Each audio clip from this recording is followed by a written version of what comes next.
Welcome back to Northeast Current as we shift to the artistically speaking segment of the program and take a look at arts and culture here in northeastern and central Pennsylvania. Improvisation, it's a word that many of us have heard. It's something that many of us have used.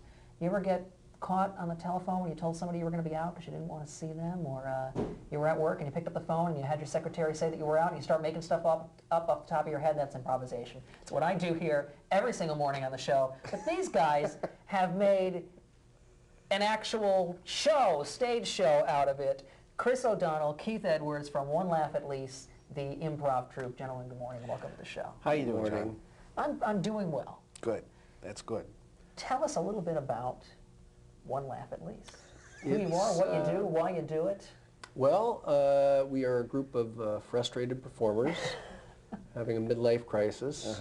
The show is a little bit like Saturday Night Live, but with a lot more nudity. Yeah.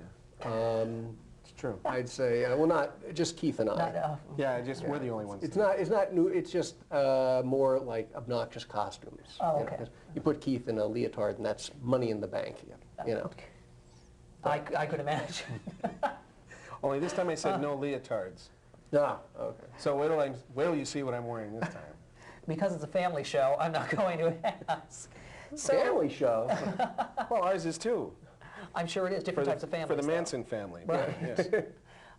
For somebody who might have been living out under a rock and doesn't realize exactly what improvisation is, essentially improvisation is acting performed without a script. That's correct. That's correct. It's what we do. We do a little bit of stand-up in the beginning, and we do some skits that we've written. Okay. And those are scripted very much like you'd see on Saturday Night Live. Right. At the end of the show, we do some improv, which is you get suggestions from the audience for scenes and things of that sort. You start making it up, and it just kind of goes from there. A lot of times you work with suggestions from the audience, and hopefully it's funny. Yeah. Not like this. And, not as painful. No. How did it all begin? Not improvisation, but One Laugh at Least. We got together doing theater. Yeah. I had done stand-up comedy for a lot of years. Actually, I've done stand-up comedy with Drew Carey down in Florida. I did improv with him. And he now, of course, has the Whose Line Is It Anyway, which is an improv show. Right. So he was, so impressed with me that he didn't ask me to be on the show. And but no, you could have been the Ryan Stiles. I could have been. Yes, I could make up those songs. I can't sing at all.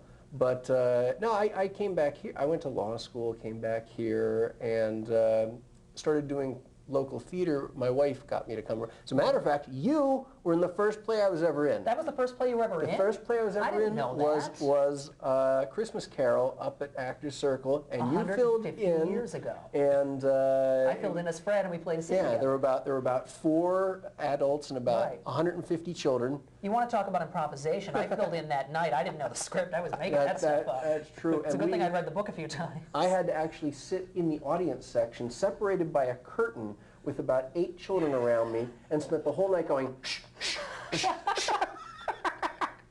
And I had to go to the director and say, you have to move me or get me Valium, one of the two. Several Valium later. Yeah.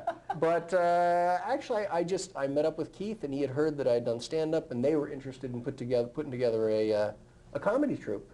And I showed up with a prepared script, and they said, well, you're the writer. And it's just kind of, took off. And 7 shows later in 5 years, here we are. 7 shows and 5 years later. So you weren't passing the buck, you were sharing the responsibility. Well, basically that's writing. it. Yep. Well, see, the reason Chris writes very economically, and he writes very logically. And the problem some of the other group some of the other group members were having, myself included, is we would go off on these long stretches of ADD, where we just start writing these big, long, rambling 16-page scripts that George Lucas couldn't even produce. And that's when we decided that, well, look, here's our script, here's Chris's script. Okay, Chris. and that's just where it went. Like I said, it's very economic writing, it's very logical writing, and even though we do what do we got lined up? 10 10 skits? I think we're going to do 9 skits, Nine 9 skits? or 10 skits. Yeah.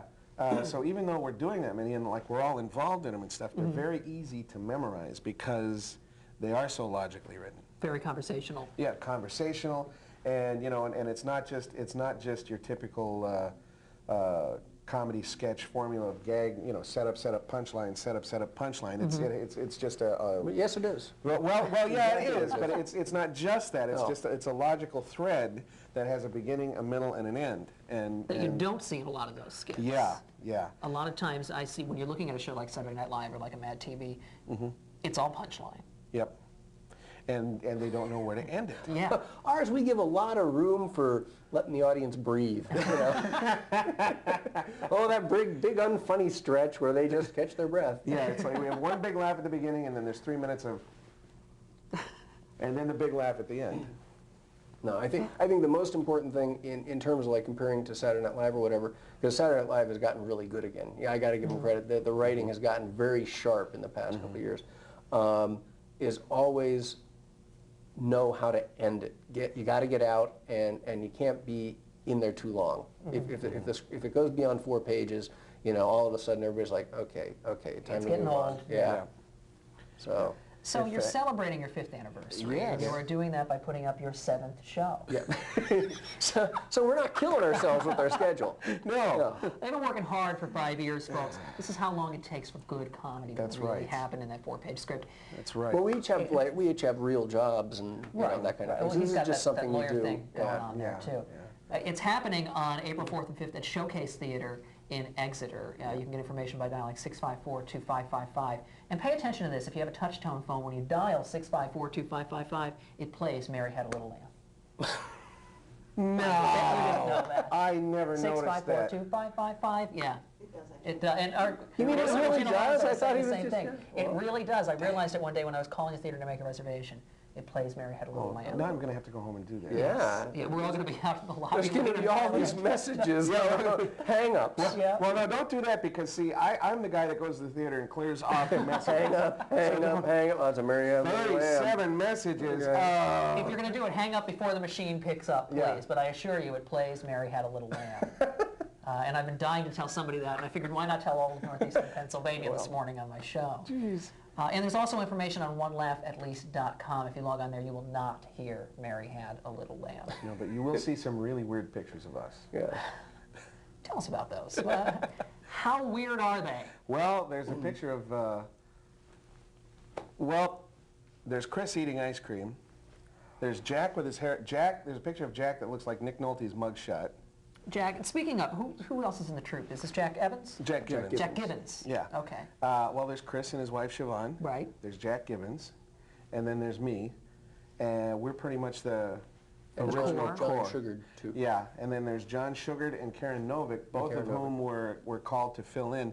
About 2 years ago, we did a show, and two of our members, well, one of our members got deathly ill, and the other member just completely vanished off the face of the earth, and we haven't seen him since. We're like Spinal Tap. Yeah. Every once in a while, people Yeah. just kind of... Now, John has been on the show. He's a frequent guest here on Northeast Current. Karen, have I seen her in anything? Would our viewers know her? No, Karen is a friend of Siobhan's from work, and basically she said, Karen, we have a show this weekend. You won't have to do anything but sit there. We had a skit where we were supposed to have a woman be like an extra, just to sit there for the skit, and she showed up, and all of a sudden she had speaking lines, and she was dressing up, and had no intention of doing this at all. And now we can't get rid of her. That's the show that John and Karen got pulled into just because. What are we going to do? What are we going to do? So we'll see John and Karen also. Oh, yes. absolutely. Oh, definitely. And is that the whole ensemble that we'll be seeing? Yeah. Yeah, there's 6. Yep. That's us guys. Just the 6 of you doing the Whose Line Is It Anyway of Northeastern Pennsylvania. That's us. We hope a little better. Well, so do we, but... And improvisation is so unpredictable, especially when you're involving an audience. What has been the most outrageous thing that has ever happened in one of your shows? Well, we actually got a standing ovation once. That was pretty outrageous. And we had to do an encore. That was really outrageous because we're like, we've done everything. What are we going to do now? Got nothing.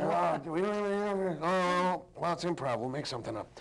Well, I like when Siobhan does improv, my wife, and she's going to hate me for saying this, because when she gets a joke in her head, it doesn't matter where everything's going, that's where she's going. Yep. And she'll try and say that. Doesn't that violate one of the rules of improv? Oh, we violate all the rules of improv. Now see, I teach We like to improv feel there on the are no side. rules with improv. First thing I teach when I teach improvisation, I've been teaching workshops for years, is improvisation is completely making it up. Now here are the rules you have to follow. Yeah. And it almost makes no sense. And then later on teach them how to break the rules. Yeah. Okay, no, my favorite thing that happened, we were doing a thing called freeze tag. Two people One of my personal do a, favorites. oh, it's a lot you're of fun. familiar. For our viewers who aren't familiar. Two people go out, they start a setup, and they start acting in a scene. Somebody off stage will yell, freeze, and they have to stop in whatever position they're in. That person goes out, tags one of them, he leaves, and then he assumes that position, and he starts an entirely different scene utilizing the position of the actors. So the actors are called upon to be doing very big physical movements Oh, yeah. so that it gives ideas to the other people. The bigger and one and weirder, the time, better. a person was up like this, they said freeze, I think it was Siobhan came on and did a starter gun. And the other person ran off. I left her by And then she's standing by herself on stage like this. It's like, okay, now where are you I going? remember that. I remember that. That's a frightening moment in Yeah. an improv show left out there by yourself. She's just kind of like, Okay. Who do I shoot now? What did she end up doing? Do you remember? I can't remember. no, I can't remember how we got out. Let's go home I and think watch they the went tape. freeze and the other person ran back on or something. Yeah, yeah. I'll tell you about the worst show that I ever had. Okay. Well, as a comic, I was performing one time, and it was this Mansfield, Ohio, I believe it was. Every time I would tell a joke, first off, everybody was hating me. You have those nights every once in a while, and nothing was working. But about halfway through the show, this guy off the stage right was going, every time I'd do a punchline, he'd go,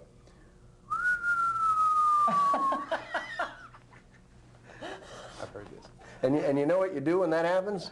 What do you do when that happens? You sweat. A lot. That's about it, yeah. And you pray for that little blue light. Oh to go yeah, on. it's like, how much time do I have left? Oh, another half an hour. Oh. Painful moments at times. You seem to remember those more than anything else. Yeah, you know, Yeah. people ask you, you know, what's the most outrageous or what's the greatest, and you don't. It's hard to remember those. You always remember the worst ones, like you know the flop sweat and the bomb and you know. How about Siobhan with the Barbie thing? Oh, yeah. Can we do that on I PAX? do remember that. Probably not. Probably so why don't not, we leave okay. that or Tony with the Toy Story thing. Speaking of sweating, our producer Regina also behind the camera right now is sweating bullets. Well, I'll mention She has something. to answer to PAX. I don't. Well, I'll mention something. I can mention this on TV. Okay. I can mention this on TV. We do this one sketch that's a voiceover sketch, and my voice is pre-recorded, and I'm a guy who's sitting in a hunter's blind on his very first hunting trip. He's out for the very first time, and it's just the thoughts that are going through his head. Well, the lights go down, the lights come up, and I'm sitting in the chair with the toy gun, and I look, and here's one of the other guys standing next to me, all ready to do the next sketch. And he's in position, he's like this. And I'm like, and I held up the gun. Oh! And then, Naturally, I'm off stage. Don't. Now, a good improvisational actor would have simply shot him right then and there. maybe I should have. Oh boy! Well, let's just to recap the show. It's the fifth anniversary special of One Laugh at least. It's happening at Showcase. I'm getting a little tongue-tied.